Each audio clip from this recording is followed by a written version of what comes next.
how to get transfer PIN from AT&T. You can use the mobile AT&T app or go to their website, which is this one. Next, you will need to log into your account.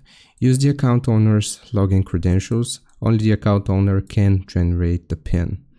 After you have signed in, you will go to Generate Transfer PIN. You want to click on the menu, which has 3 lines. Then click on Manage Profile or People and Permissions and choose Transfer Phone Number or Generate a Transfer PIN. Next, you will need to verify your identity. You may be asked to verify via text code or a security question.